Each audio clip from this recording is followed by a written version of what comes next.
Hello students, welcome back to आपके अपने channel accounting helper.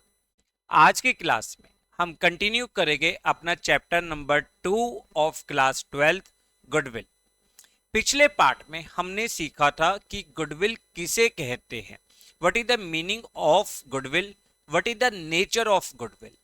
When we calculate the goodwill, हम goodwill को कब कैलकुलेट करते हैं, what are the factors which affect the goodwill. और उसके बाद हमने सीखा था क्लासिफिकेशन ऑफ गुडविल कि गुडविल दो तरीके की होती है, एक होती है आपकी परचेज्ड गुडविल और दूसरी होती है सेल्फ जनरेटेड गुडविल। ये सारी चीजें हमने लास्ट क्लास में सीख ली थी। फिर हमने डिस्कस किया था कि what are the methods to calculate the goodwill, कौन कौन से मेथड है गुडविल को कैलकुलेट करने के। पहला मेथड कौन सा था? Average profit method. दूसरा सुपर प्रॉफिट मेथड। तीसरा capitalisation of average profit method and fourth capitalisation of super profit method. आज हम जो स्टार्ट करेंगे वो स्टार्ट करेंगे एवरेज प्रॉफिट मेथड। देखो, एवरेज प्रॉफिट मेथड बहुत सिंपल मेथड है, बहुत इंटरेस्टिंग मेथड है। ध्यान से आप मेरे साथ साथ सारे क्वेश्चंस को करिएगा, सारे कंसेप्ट्स को बहुत अच्छी तरीके से समझिएगा और वीडियो को लास्ट तक देखिएगा, क्योंकि हमने बहुत सारे क्वेश्चंस की प्रैक्टिस करनी है जो हमारे कंसेप्ट को बहुत ज्यादा स्ट्रॉन्ग करेगा।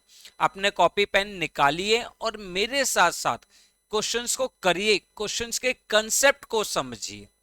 ठीक है, चलिए स्टार्ट करते हैं आज का टॉपिक, एवरेज प्रॉफिट मेथड। देखो, एवरेज प्रॉफिट मेथड मतलब क्या हुआ कि यहां पर जो गुडविल कैलकुलेट करी जाती है वो फर्म के जो पास्ट ईयर्स के कुछ प्रॉफिट्स है, पास्ट ईयर के नॉर्मल प्रॉफिट, पास्ट ईयर के कुछ नॉर्मल प्रॉफिट्स के बेस पे गुडविल को कैलकुलेट किया जाता है। ध्यान से समझिए मैं क्या कहना चाह रहा हूं आपको। Average profit method means when goodwill is calculated on the basis of the average of the last some years profit. पिछले कुछ सालों के प्रॉफिट्स की एवरेज के बेस पर अगर हम गुडविल कैलकुलेट करते हैं तो इसे हम कहते हैं एवरेज प्रॉफिट मेथड। अब देखो, एवरेज प्रॉफिट में सबसे पहला जो आपका स्टेप होता है वो होता है calculate normal profits. Calculate normal profit for each year. हर साल का जितने साल की आपको एवरेज निकालनी है उसके बेस पे आप फर्म का नॉर्मल प्रॉफिट कैलकुलेट करिए। अब ये सर नॉर्मल प्रॉफिट क्या होता है? नॉर्मल प्रॉफिट मींस फर्म का जो main business operating revenue activities है, जो main principal revenue generating activities है, उससे रिलेटेड जो प्रॉफिट हुआ, उससे रिलेटेड जो प्रॉफिट हुआ उसके बेस पे हम गुडविल को कैलकुलेट करते हैं। इसके लिए हम करेंगे क्या?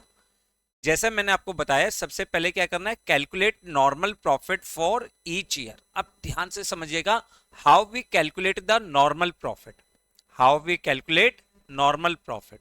देखो, normal profit means profit for the years. जो प्रॉफिट आपको ड्यूरिंग द ईयर्स गिवन है उसको लिखिए, प्लस करिए एबनॉर्मल लॉसेस। एबनॉर्मल लॉसेस क्या होता है? जो बिजनेस में नॉन रिकरिंग नेचर के लॉसेस होते हैं, जो सडनली लॉसेस हो जाते हैं, जैसे loss by fire, loss by theft. ये रेगुलर बेस पे तो नहीं होते हैं ना, ये एक्सीडेंटल लॉस होते हैं।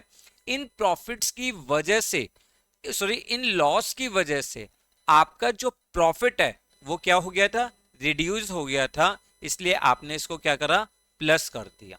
क्यों? क्योंकि जो आपको प्रॉफिट लेने होते हैं, ये सारे प्रॉफिट होते हैं profit before abnormal loss, abnormal loss and abnormal gains. ना तो इसमें एबनॉर्मल लॉस इंक्लूड होता और ना ही एबनॉर्मल गेन इंक्लूड होता। ठीक है, एबनॉर्मल लॉस की वजह से आपका प्रॉफिट क्या हो गया था?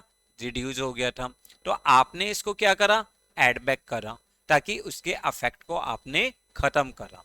ठीक है, ऐसे ही अगर आपको कोई एबनॉर्मल गेन दिया हुआ है, जैसे gain on sale of fix assets, आपने फिक्स एसेट्स को बेचा और उससे आपको प्रॉफिट हुआ, क्या ये बिजनेस के main principal revenue generating activity से रिलेटेड प्रॉफिट था?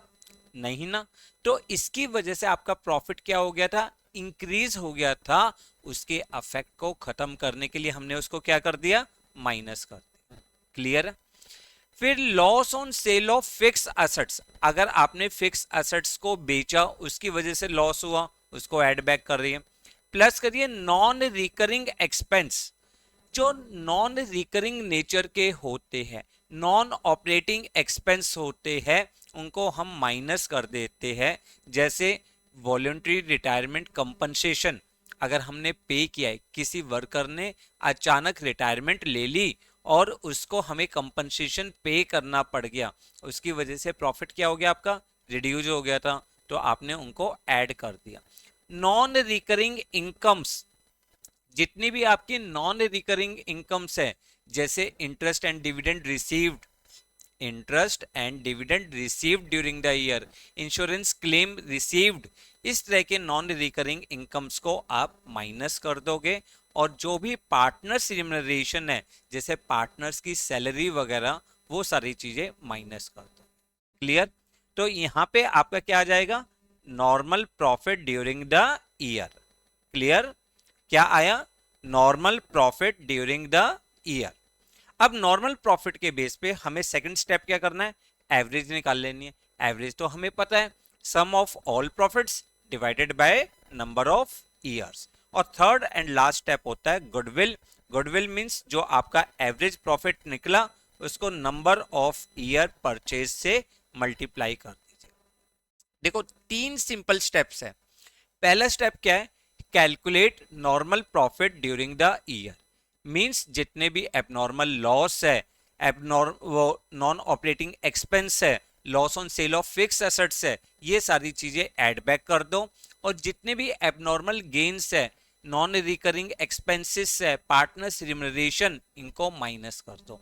यहां से आपके पास आ जाएगा नॉर्मल प्रॉफिट, उसको प्लस करके divided by number of years आप क्या निकाल लोगे, एवरेज। एवरेज प्रॉफिट आ जाएगा। और लास्ट स्टेप आपका क्या है, goodwill. Goodwill means average profit multiply by number of years purchase. Question आता है, सर ये नंबर ऑफ ईयर परचेज का मतलब क्या होता है? What is meant by number of years purchased? Number of year purchase means how many years the firm will earn same amount of profit.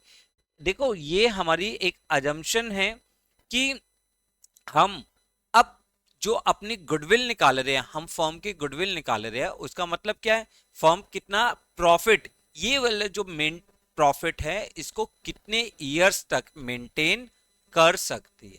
तो number of year purchase means how many year firm will earn same amount of profit, ठीक है, without any efforts, उसे हम कहते हैं number of years purchase.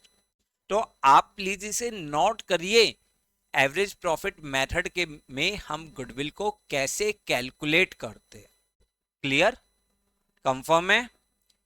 अब देखो concept हमने सीख लिया, तो अब हमें क्या करनी होगी, क्वेश्चंस की प्रैक्टिस, क्योंकि प्रैक्टिस करने से ही हमें कंसेप्ट क्लियर होंगे।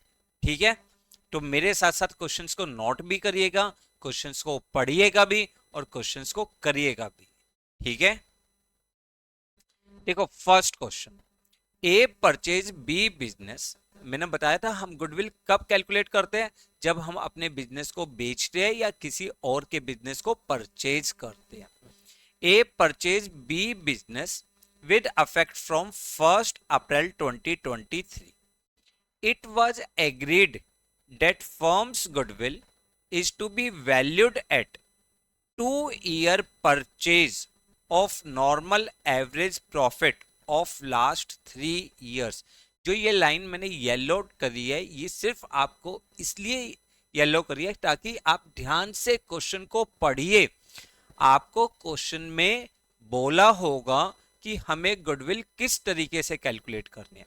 इन्हें क्या बोला है, goodwill is valued at 2 year purchase. 2 year purchase क्या है, नॉर्म जो एवरेज वो था ना, नंबर ऑफ ईयर परचेज, वो of normal average profit of last 3 years. पिछले 3 साल के प्रॉफिट्स की एवरेज के बेस पे हमें गुडविल को कैलकुलेट करना है। Profit of B business for last 3 years. अब आपको प्रॉफिट्स दिए हैं 31 March 2021 80,000 including abnormal gain, 31 March 2022 1 lakh after charging abnormal loss, and 31st March 2023 90,000 rupees excluding 10,000 as insurance premium on firm's property now to be insured. Calculate the value of goodwill. देखो question आपके लिए बहुत simple है। सबसे पहले हम क्या करते हैं, तीनों साल के प्रॉफिट्स को लिख लेते हैं। हमारे 3 साल का प्रॉफिट जो है, देखो पहला क्या है, 31 मार्च 2021 कितना जी, 10,000। फिर 31 मार्च 2022 कितना कितना था आपके लिए, 1 लाख रुपीज।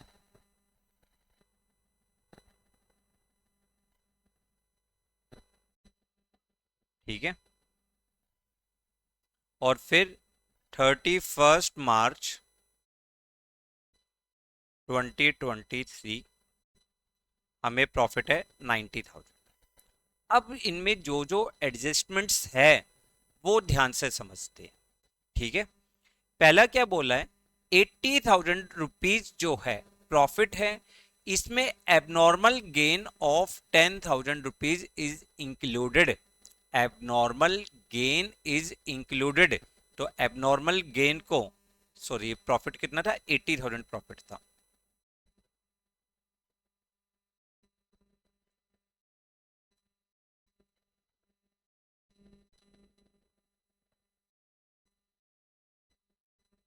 ठीक है, इसमें एबनॉर्मल गेन कितने का, 10,000 रुपीज का इंक्लूड है, तो एबनॉर्मल गेन को हम क्या कर देंगे, माइनस कर देंगे।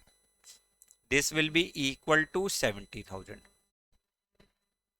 दूसरा, 1 लाख रुपीज में after charging abnormal loss, abnormal loss क्या कर रखा है, माइनस कर रखा है, तो एबनॉर्मल लॉस को हम ऐड करेंगे 20,000 rupees.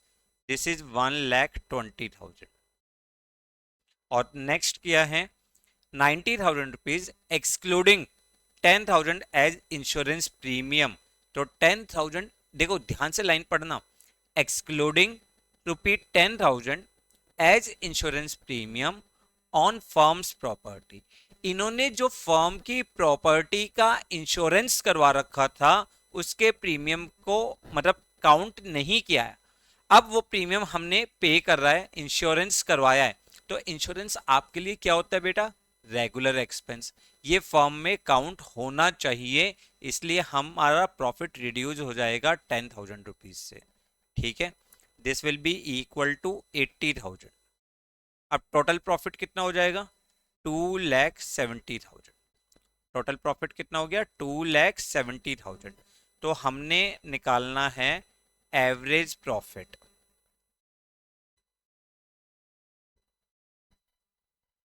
$2,70,000 divided by 3, this will be equal to 90,000। और गुडविल का फार्मूला होगा 90,000 into number of year purchase, और नंबर ऑफ ईयर परचेज कितना दिया हुआ है, 2 ईयर्स, तो multiply by 2, this will be 1,80,000। Goodwill कितनी आ जाएगी फर्म की, 1,80,000। कैसे कैलकुलेट करा, आपने जो भी आपको प्रॉफिट दिया था उसमें से एबनॉर्मल गेन को माइनस किया, एबनॉर्मल लॉसेस को ऐड किया, और जो फर्म के रेगुलर एक्सपेंस है वो अगर आपने काउंट नहीं कर रखे थे तो उसको काउंट किया, उसको चार्ज किया, इसका मतलब उसको भी माइनस किया, और उसके बेस पे हमने पहले एवरेज प्रॉफिट निकाला, और एवरेज प्रॉफिट के बेस पे 2 ईयर परचेज्ड उसको हमने गुडविल में कैलकुलेट कर दिया। क्लियर? कंफर्म? देखो मेरा स्टेप भी तो यही था। सबसे पहले मैंने क्या बोला था? Calculate normal profits. दूसरा स्टेप क्या बोला था? Calculate average profit. और तीसरा स्टेप क्या बोला था? Goodwill is equal to average profit multiply by number of years purchased. Clear है बच्चों? कंफर्म? तो क्वेश्चन को नोट करिए, जल्दी जल्दी स्क्रीन को पॉज करिए या स्क्रीनशॉट लीजिए, और उसके बाद इसके सॉल्यूशन को नोट करिए। क्लियर? चलिए बढ़ते हैं अब नेक्स्ट क्वेश्चन की तरफ। नेक्स्ट क्वेश्चन में क्या बोला है इन्होंने? A and B are partners sharing profit in the ratio 3:2। क्या रेशियो है बेटा? 3:2। They decided to admit C as a partner from 1st April 2023 on the following terms. C will be given 2/5 share of profit. Goodwill of the firm will be valued at 2-year purchase of 3 years normal average profit of the firm. देखो मैंने ये line highlight इसलिए कर रखी है ताकि जब भी आप क्वेश्चंस को ध्यान से पढ़ो तो आप इस चीज को ध्यान से देखिएगा कि गुडविल हमें कैसे कैलकुलेट करनी है। 2 ईयर परचेज यानी नंबर ऑफ ईयर परचेज है, of 3 years normal average profit. Profit of the previous 3 years ending 31st March 2020 ending 31st मार्च वर 23 का प्रॉफिट दिया हुआ है, 22 का लॉस दिया हुआ है, और 21 का प्रॉफिट दिया हुआ है। सबसे पहले एक काम करते हैं, इन प्रॉफिट्स और लॉस को ही लिख लेते हैं। 2023 प्रॉफिट कितना है? 20,000। कितना प्रॉफिट है? 20,000। फिर 2022 लॉस कितना दिया हुआ है? 80,000। और 2021 प्रॉफिट कितना है? 1,10,000। क्लियर? कंफर्म? सब क्लियर है आपको?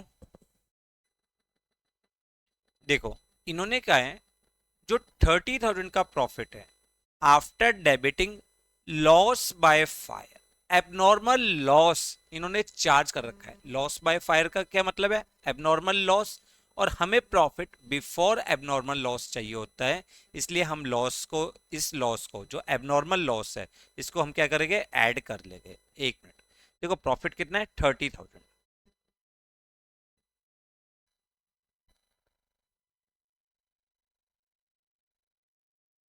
प्लस 40,000, क्योंकि एबनॉर्मल लॉस को हमने ऐड कर लिया। फिर है लॉस ऑफ ₹80,000। ये लॉस कितना है? 80,000 का लॉस है। Include voluntary retirement compensation paid 1,10,000। Include voluntary retirement compensation. ये कौन से एक्सपेंस हुए बेटा? नॉन रिकरिंग नेचर के, नॉन रिकरिंग नेचर। और मैंने आपको सिखाया है नॉन रिकरिंग एक्सपेंस हम क्या कर देते हैं? ऐड बैक कर देते हैं। तो यहां पे हमने इसको ऐड बैक कर दिया 1,10,000। फिर नेक्स्ट पॉइंट क्या है? Profit of 1,10,000 include a profit of 30,000 on sale of assets. 30,000 का profit on sale of assets, तो 30,000 का प्रॉफिट आप क्या करोगे? माइनस कर दोगे। अब आपके पास जो प्रॉफिट हुआ 2023 70,000, इसका प्रॉफिट कितना हुआ? 30,000, एंड इसका कितना हुआ? 80,000। टोटल कितना हो गया? 1,80,000। ठीक है, और फिर आपने निकाला एवरेज प्रॉफिट।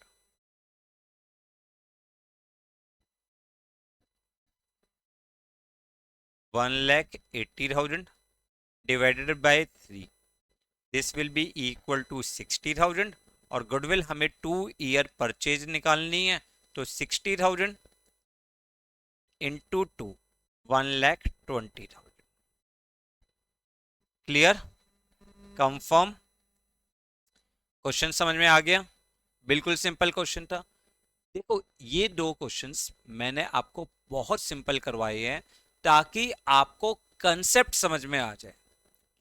क्लियर, अब चलते हैं कुछ इंपॉर्टेंट क्वेश्चंस की तरफ। इंपॉर्टेंट क्वेश्चंस जो बहुत इंपॉर्टेंट क्वेश्चंस होते हैं, मतलब जो आपके कंसेप्ट के बेस पे चलते हैं। देखो ये हॉट्स की लिस्ट में आते हैं, यानी हाई ऑर्डर थिंकिंग। यहाँ पे कुछ चीजें आपके कंसेप्ट, अगर आपका कंसेप्ट बहुत स्ट्रांग है तो आप क्वेश्चंस को इजीली कर सकते हो। ध्यान से पढ़िए ये question. A purchase B business on 1st April 2023. Goodwill was decided to be valued at 3-year purchase of average normal profit of last 5 years. आपको लास्ट 5 years के प्रॉफिट दिए हैं, उसका एवरेज प्रॉफिट निकाल के 3-year परचेज गुडविल कैलकुलेट करनी है। अब जो 5 years के प्रॉफिट है वो 90,000 रुपीज लॉस दिया है, 20 का, 21 का, 22 का और 23 का। ये आपको 5 साल के लॉसेस दे रखे हैं। ठीक है, 31 मार्च 2019, फिर 31 मार्च 2020, ऐसे 21 का, 22 का और 23। कितना दिया हुआ है? फर्स्ट ईयर लॉस दिया है 90,000 का,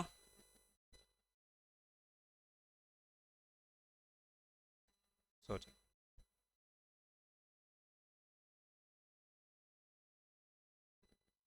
90,000 का लॉस, फिर 1,60,000 का प्रॉफिट दिया हुआ है। उसके बाद 1,55,000, 1,50,000 और 65, 1,50,000, 65,000 एंड 1,77,000। देखो क्वेश्चंस को बहुत ध्यान से करा करो, थोड़ा सा ध्यान से कंसेप्ट को समझोगे तो ज्यादा इजी आपको समझ में आएगा। अब इन्होंने क्या क्या कहा है उसको ध्यान से समझते हैं, और ये क्वेश्चन क्यों इंपॉर्टेंट है ये भी हमें ध्यान में देखना है कि ये क्वेश्चन क्यों इंपॉर्टेंट है। Firm had a gain of ₹50,000 from sale of machinery sold in the year ended 31st March 2020. The gain was credited in profit and loss account. जो ये प्रॉफिट है 1,60,000 रुपीज का, इसमें एक एबनॉर्मल गेन कितने का? 50,000 रुपीज का एबनॉर्मल गेन इंक्लूड है, तो हमने वो एबनॉर्मल गेन क्या करना है? माइनस करना है 50,000 रुपीज का। ठीक है, there was an abnormal loss of 20,000 rupees incurred in the year ended 31st March 2021. इस प्रॉफिट में जो है एक एबनॉर्मल लॉस है, कितने का? 20,000 रुपीज का, because a machine becoming obsolete in an accident. एक मशीन हमारी खराब हो गई थी, उसके कारण हमें एबनॉर्मल लॉस हुआ है, तो वो एबनॉर्मल लॉस क्या कर देंगे? ऐड कर देंगे 20,000 रुपीज। क्लियर है, कंफर्म। अब नेक्स्ट पॉइंट पढ़िए, ये बहुत इंपॉर्टेंट पॉइंट है नेक्स्ट वाला, इसको अच्छी तरीके से समझिएगा। Overhauling cost of second hand machine purchased on 1 जुलाई 2021। हमने ये मशीन कब परचेज करी थी? 1 जुलाई 2021 में जो एक मशीन परचेज करी थी, उसकी ओवरहॉलिंग कॉस्ट यानी उसको लगाने का जो खर्चा था, amounting to ₹1,00,000 was debited to repairing account. हमने उसको किस अकाउंट में डेबिट कर दिया? रिपेयर में। अब देखो हमने क्या पढ़ा था? Amount spent till installation is treated as capital expenditure. हमने 11th में ये पढ़ा था। देखो ध्यान से, अगर आपने कोई मशीन परचेज करी है और उसको फर्स्ट टाइम यूज करने तक का जितना भी खर्चा होता है उसको हम क्या ट्रीट करते हैं, कैपिटल एक्सपेंडिचर, यानी उसको हम उस मशीनरी अकाउंट में डेबिट करते हैं। बट इन्होंने गलती से किस अकाउंट में डेबिट कर दिया, रिपेयर अकाउंट में डेबिट कर दिया, ठीक है। और डेप्रिसिएशन जो चार्ज करना है हमें वो 20% per annum on return down value method करना। अब इस कंसेप्ट को ध्यान से समझिए प्लीज। देखो जल्दबाजी मत करिएगा, थोड़ा सा पेशेंस रखिए। अगर ये कंसेप्ट आपने समझा तो आपको क्वेश्चंस में कोई भी दिक्कत नहीं होगी। यानी इन्होंने गलती क्या कर रखी है, इन्होंने कैपिटल एक्सपेंडिचर जो है was treated as revenue expenditure. इन्होंने जो कैपिटल एक्सपेंडिचर था कितने का, 1 लाख रुपीस का, उसको गलती से रिपेयर अकाउंट में डेबिट कर दिया। और रिपेयर कौन सा अकाउंट होता है, रेवेन्यू एक्सपेंडिचर। इन्होंने उस रिपेयर को कहां पे ले गए, प्रॉफिट एंड लॉस अकाउंट में। अगर अपने प्रॉफिट एंड लॉस अकाउंट में अपने इस खर्चे को शो किया था तो उससे आपका प्रॉफिट क्या हो गया था बेटा, बताइए। उससे प्रॉफिट पे क्या इंपैक्ट आया था, यस प्रॉफिट रिड्यूस हो गया था। बट वो खर्चा कौन सा था, कैपिटल एक्सपेंडिचर। तो प्रॉफिट एंड लॉस अकाउंट में नहीं आना चाहिए था, वो खर्चा हमारा प्रॉफिट एंड लॉस अकाउंट में नहीं आना चाहिए था, बट हमने उसको प्रॉफिट एंड लॉस अकाउंट में लिख दिया। अब उस एरर को ठीक करना है, तो उस एरर को कैसे ठीक करेंगे, हम अपने प्रॉफिट को इंक्रीज करेंगे कितने से, 1 लाख रुपीज से। बट ये खर्चा हमने कब करा था, 1 जुलाई 2021 में। तो इसका इंपैक्ट कब आएगा, 31 मार्च 2022 में हम अपने इस प्रॉफिट को क्या करेंगे, इंक्रीज कर देंगे, 1 लाख रुपीज से इंक्रीज कर देंगे, क्योंकि ये खर्चा हमारा कैपिटल एक्सपेंडिचर था। इन्होंने रिवेन्यू एक्सपेंडिचर इसको ट्रीट किया है, तो ये एरर करी है इन्होंने। अब हम इस एरर को ठीक कर रहे हैं, तो हमने अपने प्रॉफिट को इंक्रीज कर दिया। बट जब भी हमारा कोई एसेट्स इंक्रीज होता है तो उसके ऊपर क्या लगता है, डेप्रिसिएशन। अब डेप्रिसिएशन किस बेस पे लगाना है, 20% per annum on return down value method. देखो आपने मशीन कब परचेज करी थी,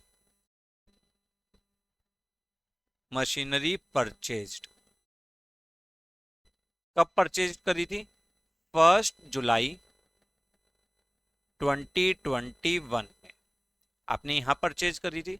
तो इसका मतलब डेप्रिसिएशन ऑन 31 मार्च 2022 डेप्रिसिएशन कितना होगा, 1 लाख का 20%, क्योंकि 20% उसने बोला है रिटर्न डाउन वैल्यू मेथड के बेस पे, इनटू टाइम पीरियड। देखो वर्ड क्या है यहाँ पर एनम है ना, वर्ड पर एनम। तो पर एनम का मतलब टाइम पीरियड अगर हम कंसीडर करेंगे तो ये हो जाएगा 9/12 विच इज इक्वल टू कितना हो जाएगा, 15,000।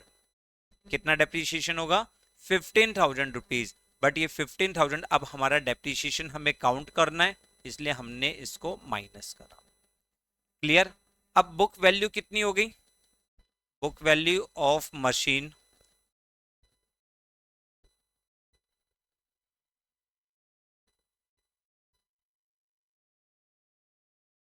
ऑन 1 अप्रैल 2022 कितनी बुक वैल्यू हो गई, 85। Depreciation is a continuous process.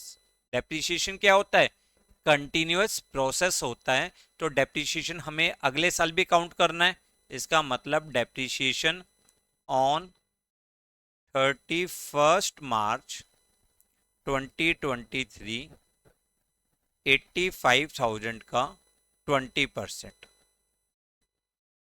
ठीक है। This will be equal to 17,000 rupees. कितना? 17,000 रुपीज। क्लियर है? कंफर्म? तो अब आप जब यहाँ पे कैलकुलेट करोगे तो ये आपके लिए 90,000 का लॉस, प्रॉफिट कितना हो जाएगा यहाँ पे 1,10,000, यहाँ पे 1,70,000।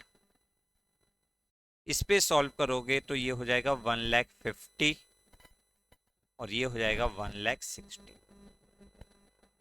ध्यान से इस कंसेप्ट को समझिएगा, इसमें यही इंपॉर्टेंट पॉइंट है कि आपने जो कैपिटल एक्सपेंडिचर को क्या ट्रीट कर रखा था, रिवेन्यू एक्सपेंडिचर ट्रीट कर रखा था। इसलिए आप अपने प्रॉफिट्स को इंक्रीज करोगे, प्रॉफिट्स को इंक्रीज करोगे, बट जैसे ही आपने अपने असेट्स को इंक्रीज किया तो उसके ऊपर डेप्रिसिएशन चार्ज होएगा। तो डेप्रिसिएशन आपने क्या करा, माइनस करा। अब टोटल निकालिए इस प्रॉफिट्स का, ये आया आपका 5 लाख, ठीक है। और एवरेज प्रॉफिट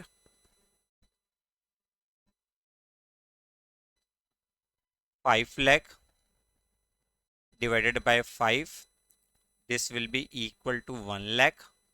और नेक्स्ट आपका स्टेप है goodwill, 1 lakh into number of year purchase, और नंबर ऑफ ईयर परचेज कितना है 3 years, into 3, this will be equal to 3 lakh. Clear? Confirm? तो आपने इस क्वेश्चन में देखा, इस क्वेश्चन वैसे तो पूरा क्वेश्चन सेम था, बट पॉइंट नंबर 3 बहुत इंपॉर्टेंट था। जब आपने एक रिवेन्यू सॉरी कैपिटल एक्सपेंडिचर को रिवेन्यू एक्सपेंडिचर ट्रीट किया था, कैपिटल एक्सपेंडिचर को क्या ट्रीट किया आपने, रिवेन्यू एक्सपेंडिचर। तो आपने अपने प्रॉफिट्स को रिड्यूस कर दिया था। अब उस एरर को ठीक करने के लिए पहले आपने अपने प्रॉफिट्स को इंक्रीज किया, असेट्स बनाया उसे, और उस असेट्स पे आपने डेप्रिसिएशन लगाया। डेप्रिसिएशन का प्रोसेस आपको बताया होगा, यहाँ पे बताया 20% per annum on return down value method, ठीक है। यानी आपको टाइम फैक्टर का भी ध्यान रखना है, और मेथड कौन सा है, रिटर्न डाउन वैल्यू मेथड। तो सेकेंड ईयर का डेप्रिसिएशन क्या होगा, 1 लाख में से पहले डेप्रिसिएशन को माइनस करेंगे 85,000, उसका 20% आपने कैलकुलेट किया। क्लियर? कंफर्म? तो प्लीज सॉल्यूशन को नोट करिए, क्वेश्चंस भी नोट करिए। क्लियर? चलिए आगे बढ़ते हैं। अब देखो क्वेश्चन नंबर 4, ये भी आपके लिए अच्छा क्वेश्चन है। देखो मेरी कोशिश है हर बार नया नया क्वेश्चन छाट के लाने के लिए, ताकि आपको कंसेप्ट बहुत अच्छे तरीके से समझ में आए। नेक्स्ट क्वेश्चन में क्या कहा है, profit of the firm of A B C were as under, ठीक है। इस क्वेश्चन को सबसे पहले तो इंपॉर्टेंट मार्क कर लीजिए। इंपॉर्टेंट क्यों बोल रहा हूं बेटा, इंपॉर्टेंट इसलिए बोल रहा हूं कि इनमें कुछ कुछ पॉइंट्स ऐसे हैं जो मतलब आपको बहुत ध्यान से पढ़ने होंगे। अगर ये पॉइंट्स आपने कर लिए तो बाकी क्वेश्चंस तो बिल्कुल नॉर्मल होते हैं।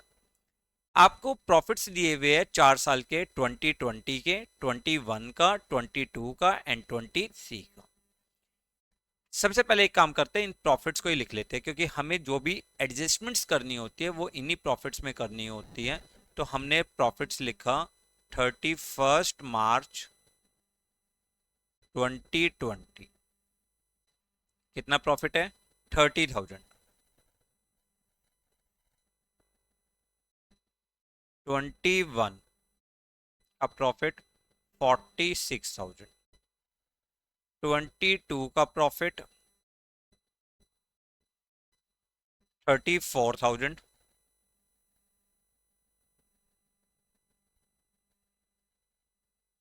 और 2023 का प्रॉफिट 44,975। क्लियर है? कंफर्म? अब एक एक पॉइंट को ध्यान से पढ़ते हैं, देखते हैं इसमें फिर क्या नए पॉइंट्स आते हैं। On 1st July 2022 firm purchased machinery costing rupees 10,000, costing rupees 10,000, but it was charged to revenue expenditure. वही पॉइंट आ गया कि capital expenditure was treated as revenue expenditure. Capital expenditure को हमने क्या ट्रीट कर लिया? रिवेन्यू एक्सपेंडिचर ट्रीट कर लिया, यानी हमने अपने प्रॉफिट्स को रिड्यूस कर दिया था बाय 10,000 रुपीज, जबकि ये एक्सपेंडिचर नहीं था, ये हमारे लिए क्या थी? मशीनरी थी, एसेट्स होना चाहिए था। तो हम इस एरर को ठीक करने के लिए अपने प्रॉफिट्स को क्या करेंगे? इंक्रीज कर देंगे। ठीक है, प्रॉफिट्स को हम इंक्रीज करेंगे। उसके बाद इन्होंने कहा है depreciation eight 9% per annum, 9% per annum on straight line basis method was not also charged on this machine. इस मशीन पे हमने डेप्रिसिएशन भी चार्ज नहीं किया। देखो ये मशीन कब परचेज करी है? 1 जुलाई 2022 को। तो इसका इम्पैक्ट कौन से ईयर में आएगा? 31 मार्च 2023 में। तो इस ईयर में हम प्रॉफिट्स को पहले इंक्रीज करेंगे 10,000 रुपीज। अब इस मशीन पे हमारा क्या होना चाहिए? डेप्रिसिएशन होना चाहिए।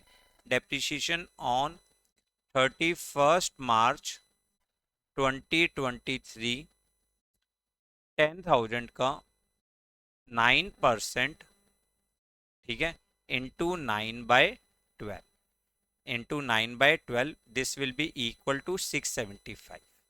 ठीक है, और 675 हम डेप्रिसिएशन को माइनस कर। क्लियर है? Point simple. याद रखिए ये कौन से मेथड के बेस पे चल रहा है? Straight line method. यहां तो ये लास्ट ईयर, बाय चांस इससे अगले साल का प्रॉफिट भी दिया होता तो अगले साल का डेप्रिसिएशन क्या होता? 10,000 का 9%, क्योंकि स्ट्रेट लाइन मेथड है, यहां पर depreciation on original cost calculate होता है। ठीक है, ड्यूरिंग द ईयर 2022-2023 यानी इसी ईयर में personal expense of ₹2,000 of each partner was debited to travelling expense account.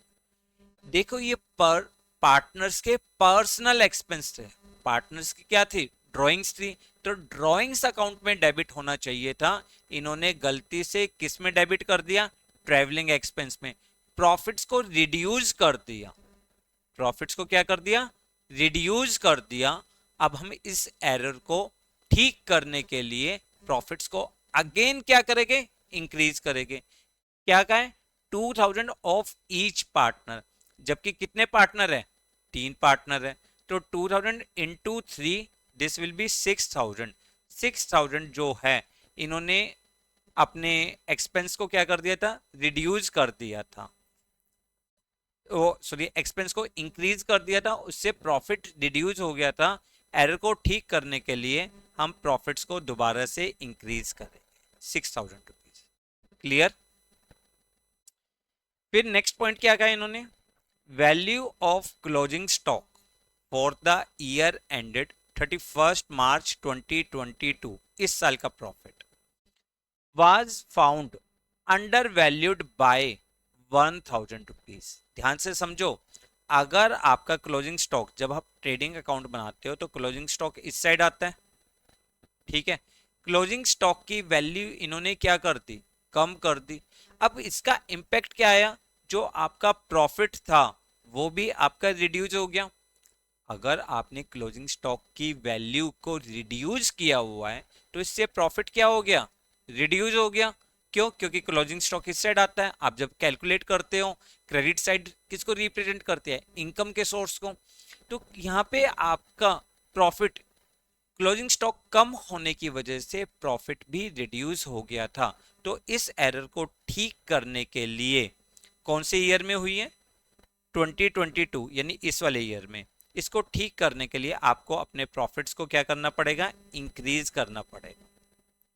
But एक बात ध्यान से सुनो, जो इस साल का क्लोजिंग स्टॉक है वो नेक्स्ट ईयर का क्या बन जाएगा? Opening stock.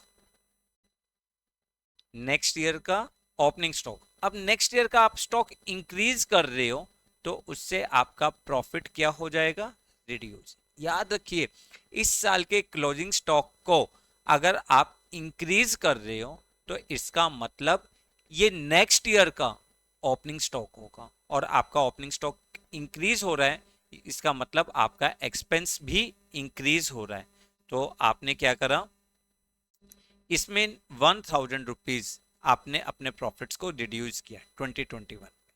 क्लियर है? मेरे साथ साथ ध्यान से सुनते जाइए, क्योंकि मैं सिर्फ आपको क्वेश्चन समझाने की कोशिश कर रहा हूं। प्रेजेंटेशन आप अपने आप लगा लीजिएगा, जो जो आइटम आपको लिखने हैं। नेक्स्ट क्या है, an annual insurance premium of 500 rupees was also not recorded in NA of year।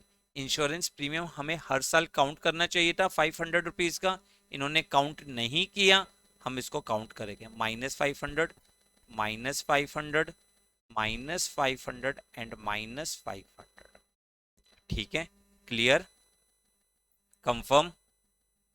अब इसका मतलब 20 का प्रॉफिट जो है वो आपका कितना हो गया, 29,500। 21 का कितना हो गया, 45,500। 22 का कितना हो जाएगा, 34,500। और 2023 का जो प्रॉफिट्स है, आपने इसमें से इन सबको प्लस माइनस किया तो ये हो गया 58,800। टोटल करिए, टोटल होगा 1,68,300। इसके बेस पे आप निकालिए average profit 168,300 divided by 4, divided by 4, this will be 42075। और गुडविल आपको निकालनी है, कितनी ईयर परचेज बोला है, 2 ईयर परचेज। कितनी ईयर परचेज बोला है, 2 ईयर परचेज, यानी 42075 इंटू 2, 84,150, 84,150। ठीक है, ये आपके लिए क्या था, डेप्रिसिएशन, ये ऑनर का पर्सनल एक्सपेंस जो पार्टनर्स थे। क्लियर, ये क्लोजिंग स्टॉक की अंडर वैल्यूएशन, उसकी वजह से ओपनिंग स्टॉक इंक्रीज हो जाएगा। क्लियर है ये क्वेश्चन? क्वेश्चन अच्छा था। देखो, मेहनत आपको करनी पड़ेगी, क्योंकि बिना मेहनत करे कुछ भी समझ में नहीं आ सकता। मेहनत आपको करनी बहुत जरूरी है। क्लियर है ये चीज, कंफर्म? चलिए लास्ट क्वेश्चन की तरफ बढ़ते हैं। मुझे पता है आप थक चुके होंगे, बट बेटा कंसेप्ट को सीखने के लिए हमेशा मेहनत करते रहना चाहिए। तो next and last question, A purchased B business on 1st April 2022। Goodwill was decided to be valued at 2-year purchase of average normal profit of last 4 years। हमें 2-year purchase गुडविल कैलकुलेट करनी है, और पिछले 4 साल का profits दिया है, 2019, 20, 21, 22। सबसे पहले लिखिए इनको।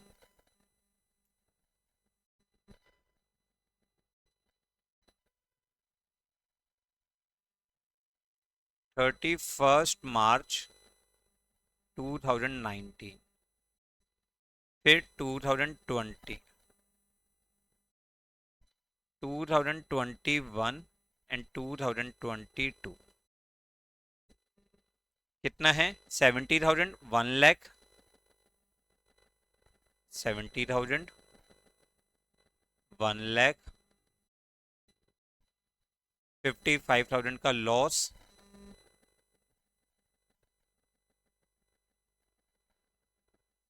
और 1,45,000। क्लियर? अब पढ़ते हैं एक एक adjustment. Firm had abnormal gain of 10,000। Abnormal gain है कौन से ईयर में, 2019 में। सिंपल सा कंसेप्ट है, एबनॉर्मल गेन को हम क्या कर देते हैं, प्लस कर देते हैं। सॉरी, एबनॉर्मल गेन है ना, एबनॉर्मल गेन को हम क्या करते हैं, माइनस करते हैं, क्योंकि इसने हमारे प्रॉफिट्स को इंक्रीज कर रखा था। फिर एबनॉर्मल लॉस दिया है 20,000 रुपीज का इन द ईयर एंडेड 2020। तो इस एबनॉर्मल लॉस को हम एड बैक करेंगे 20 में 20,000 रुपीज।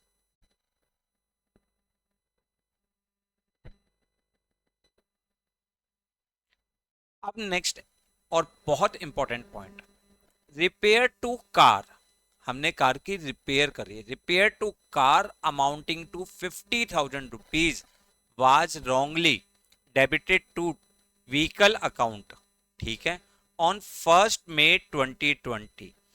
1 मई 2020 यानी हमने एक कार की रिपेयर करवाई और इन्होंने गलती से उसको व्हीकल अकाउंट में डाल दिया।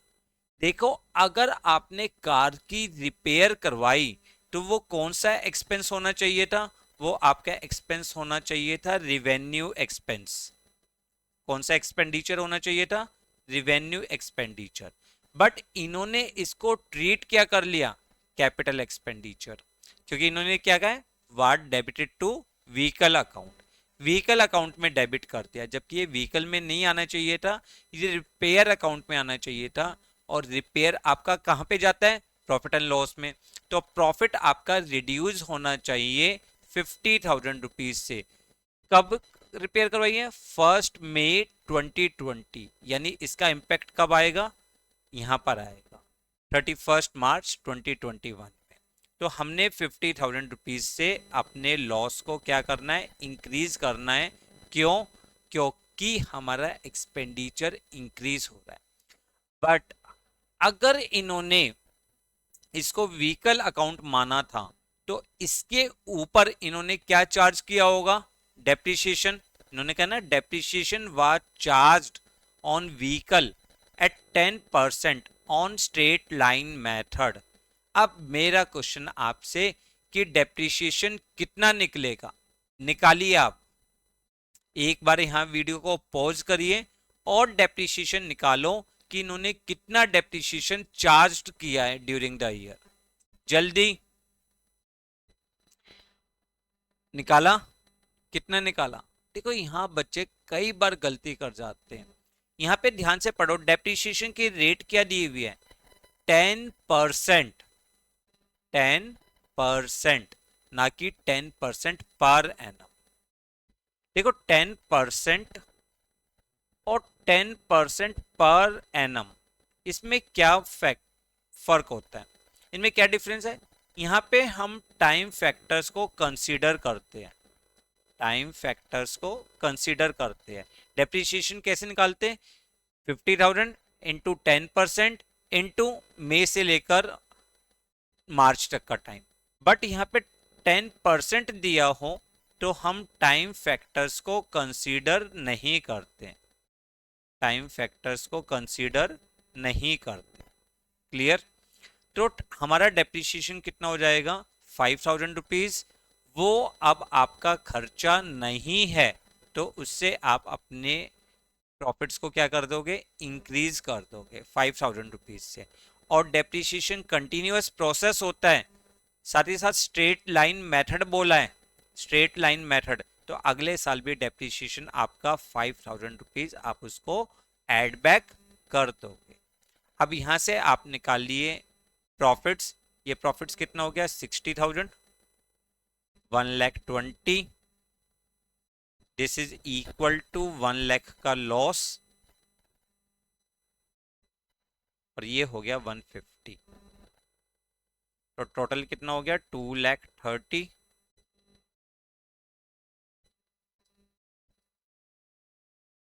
Average profit 2,30,000 divided by 4, this will be equal to 57,500, और गुडविल हो जाएगी 57,500 इंटू 2, 1,15,000। क्लियर? तो लास्ट के जो 3 क्वेश्चन आपने करे हैं वो बहुत इंपॉर्टेंट है। दोबारा से एक बार उन पॉइंट्स को कंसीडर करते हैं। अगर आपने अगर आपने कैपिटल एक्सपेंडिचर को रिवेन्यू एक्सपेंडिचर ट्रीट कर दिया, कैपिटल एक्सपेंडिचर को रिवेन्यू एक्सपेंडिचर ट्रीट कर दिया, इसका मतलब आपने अपने प्रॉफिट्स को रिड्यूस कर दिया था। तो उस एरर को ठीक करने के लिए आपने सबसे पहले अपने प्रॉफिट्स को इंक्रीज करा और उसके ऊपर डेप्रिसिएशन चार्ज किया। डेप्रिसिएशन कंटिन्यूअस प्रोसेस होता है, इसलिए आप इसको एवरी ईयर जो भी मेथड आपको गिवन होगा उसके बेस पे कैलकुलेट करोगे। और लास्ट वाले क्वेश्चन में क्या करा इन्होंने, रिवेन्यू एक्सपेंडिचर था, इन्होंने कैपिटल एक्सपेंडिचर ट्रीट किया, यानी प्रॉफिट एंड लॉस में काउंट नहीं किया। तो हमने इस एरर को ठीक करने के लिए सबसे पहले अपने प्रॉफिट्स को रिड्यूस किया और इसके ऊपर जो डेप्रिसिएशन लगा हुआ था उसको आपने ऐड बैक किया। ठीक, क्लियर, कंफर्म। तो ये था आज का आपका average profit method, average profit method. अब आपका काम है, देखो मैंने आपको इसके बहुत इंपॉर्टेंट और बहुत टिपिकल क्वेश्चंस भी आपकी प्रैक्टिस करवाई है। अब आपका काम है इन क्वेश्चंस की बहुत अच्छी तरीके से प्रैक्टिस करके रखना। जो भी आपको प्रॉब्लम्स आ रही है तो उसके लिए हमें नीचे कमेंट में लिखिए, हमें कमेंट करिए कि आपको किस टॉपिक में प्रॉब्लम्स आ रही है। और वीडियो पसंद आने पे इसको लाइक और शेयर करना बिल्कुल भी ना भूलें। Thanks a lot for watching the video.